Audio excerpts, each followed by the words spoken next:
Good morning, good morning, good morning. Happy Tuesday morning to you guys.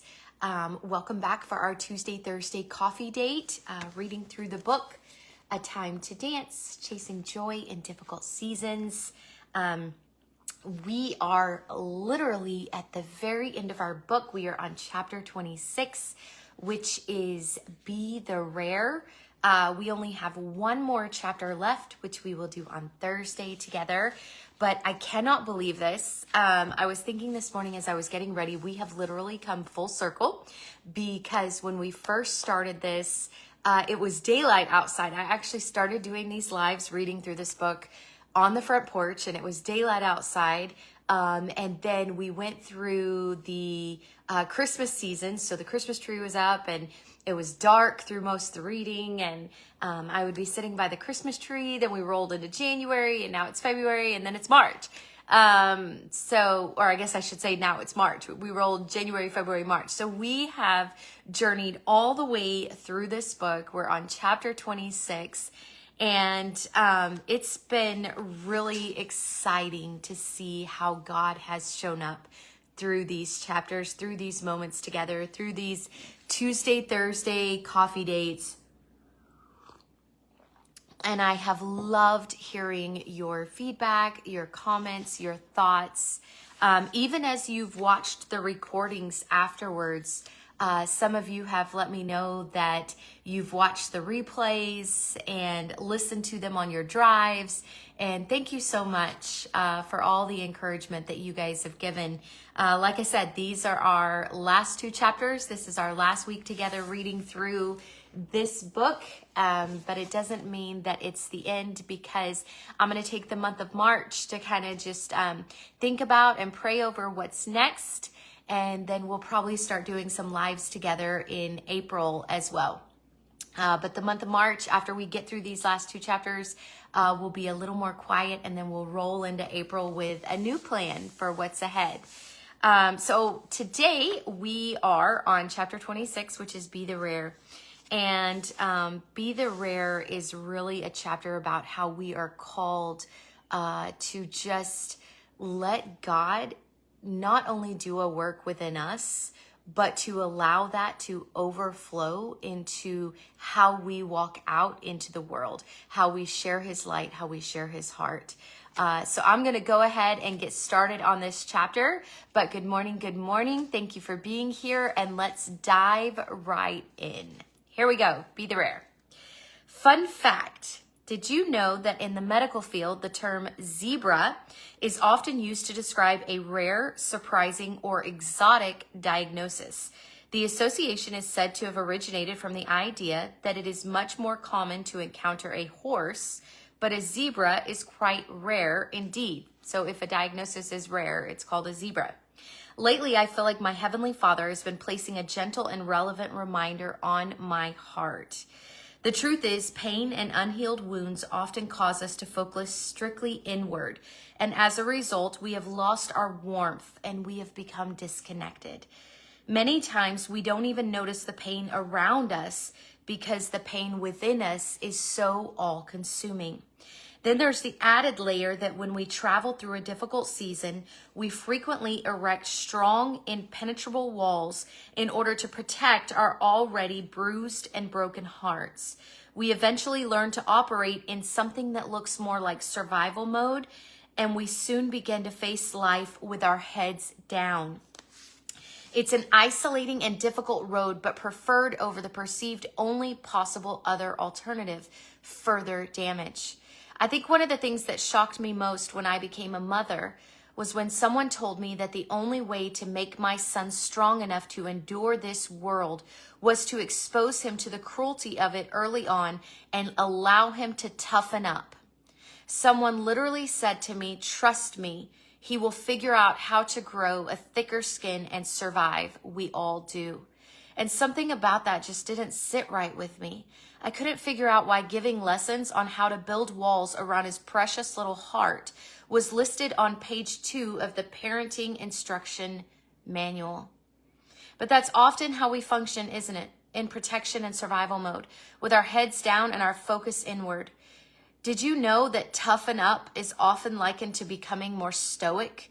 And stoicism is defined as the endurance of pain or hardship without the display of feelings and without complaints. Ouch. And soon enough, we find ourselves growing cold, distant, unemotional, indifferent, and apathetic even, all because we are trying our best to just survive. But is that really how we've been designed to operate? Disconnected, protecting. It all just hurts my heart, honestly. And here's the powerful and beautiful miracle and message that God's been pouring into me lately in my own journey. Just as I do not want my child to believe that happiness requires a thick skin, high walls, and a survival-based approach to life, my Heavenly Father also aches when he sees me living this way. But you see, there's a cure for this conditioned response. There is another way. My friends, something truly remarkable happens when God starts healing you. Something shifts when you walk through this journey of chasing joy in even the most difficult seasons. Because when all that debris is redefined and his love pours through you and all of your pain, your heart begins to completely transform. You don't need walls of anger and resentment for protection, and you no longer live in fear that if given the chance, the enemy may deliver one final blow that you simply cannot survive. You don't hide your true self away from the world, drowning in insecurity, shame, and doubt. Because when your heart becomes deeply, deeply anchored in the truth that you are the daughter of a king, and you are chosen, wanted, loved, and have an irreplaceable role and purpose, your unwavering faith in his truths about your identity suddenly begin to negate those survival-based fight or flight condition responses and former way of life. And as we end the near of this book, I am deeply hoping that this journey has brought you closer to that very place. Because the truth is that toughen up is in the world's guidebook and not God's. You see, we don't have to be cold and distant to survive. We don't have to hide in shame or function out of fear-based self-preservation. We don't even have to keep our heads down and our focus inward to avoid further damage. We just have to draw closer to him, and as he pours his goodness into our hearts, we rise and rest in the identity that he places within us. The truth is, the world and the enemy do not have the power to penetrate our identity in him, to shake our foundation. We are solidly anchored. And here's the miracle in the message. When we have absolute faith in that truth, we will stop frantically protecting ourselves, and something else will beautifully begin to pour out of us. His love. Good morning, Miss Deborah. I see you out there. So while this chapter is short and simple and nothing extraordinarily mind-blowing, it is a beautiful and powerful challenge to touch on in our personal journey.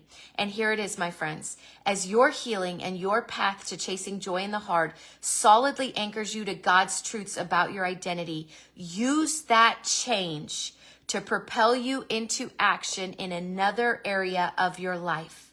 Be the person that surprises the world. Be the zebra. Be the rare. Don't approach the broken world around you with your protective walls up and your head down. I can't tell you how many times my husband and I have talked about, I'll just keep my head down. I'll just keep my head down. Don't keep your head down. Be the rare. Be the person that looks up today. Be the person that genuinely compliments. Be the person that smiles. Be the person that shows God's love in completely unexpected places. Be the person that seeks opportunities to be used. Be the person that forgives. Be the person that gives grace. Be the person that stops and notices the good and the pain. Be the person that sends that text message. Be the person that makes that call. Be the person that truly cares. Be the person that sees the brokenness and not just the symptoms. Be the person that touches their hearts. Be the example of his love and grace. Be the rare today. When we rise and rest in the identity that God places in us, we will stop frantically protecting ourselves, and something else begins to pour out of us, his love. And when you actively try to be the rare, when you are intentional about being the rare, something beautiful will begin to happen in your own life. You will become a lighthouse for those that are tired from being beaten against the rocks. Good morning, Miss Kathy. I see you out there as well. And are longing for healing. They will see his light shining in you, and they will want his healing and his joy too. And if I share God's love with my small piece of the world and you share his love with yours, maybe we can be a part of something that is so much bigger. Maybe we can be a witness to some truly incredible miracles as God moves. So which are you operating from today? A fear-based, keep my head down self-preservation, or are you operating from being the rare? You'll get no judgment from me. There are some hurts that seal the doors to our hearts without so much as a warning. Our mind reasons that if we can just protect our heart, we may be able to find a way to survive. But the truth is, we cannot accept his fulfillment of joy in our hearts if we are solely operating in survival mode, because he is calling us into a life of so much more. And like we discussed in chapter 25, as we share his love and open our hearts with others, our testimony and our healing will be the message that touches the dark crevices of pain and brokenness all around us.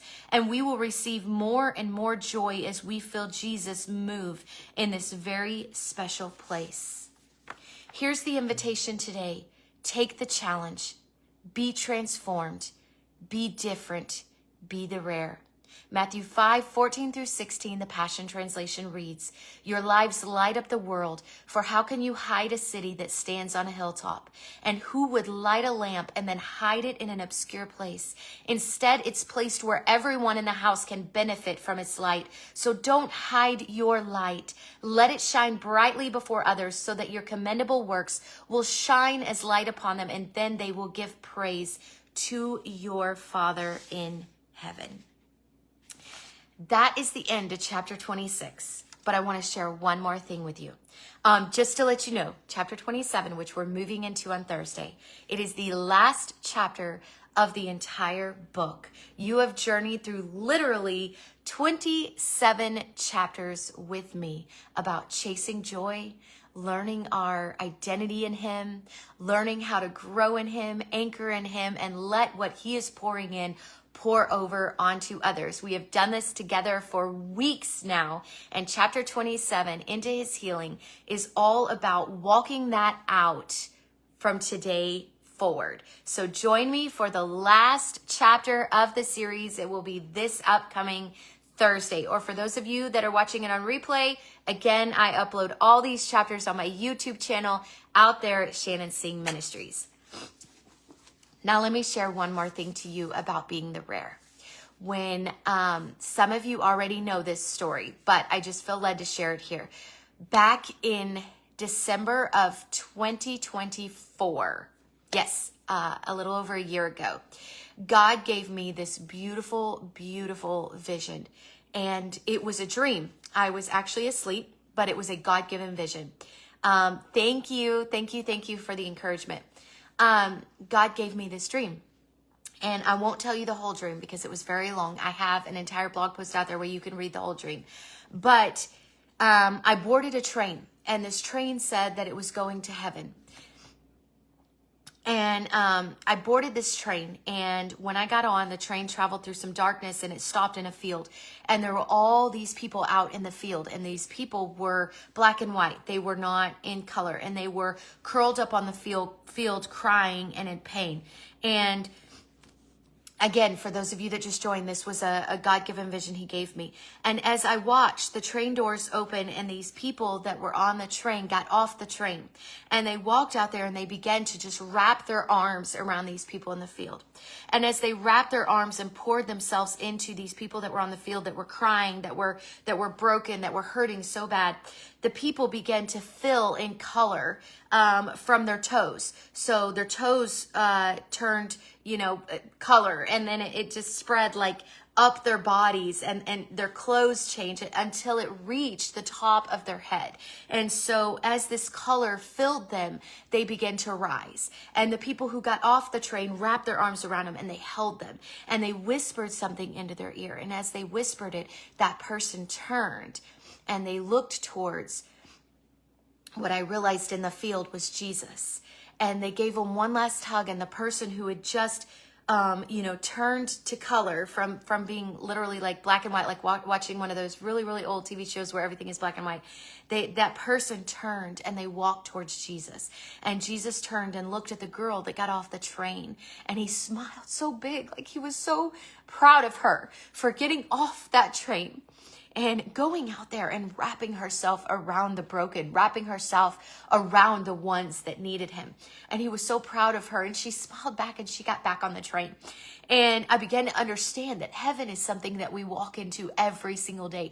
We are invited to walk carrying heaven with us. And when we do that and we intentionally walk carrying heaven with us, and we step off the train and we wrap ourselves around the people who need Jesus's love, who need God's heart, when we wrap ourselves around them, it does something inside of them. And then we share him and they walk towards him. And God so honors us for being willing to be the rare. Because as we've discussed before, we can ride out our Christian life in the boat. We can ride out our Christian life with our heads down, or we can ride out our Christian life stepping onto that train every single day. But it takes being intentional. It takes wanting to be the rare.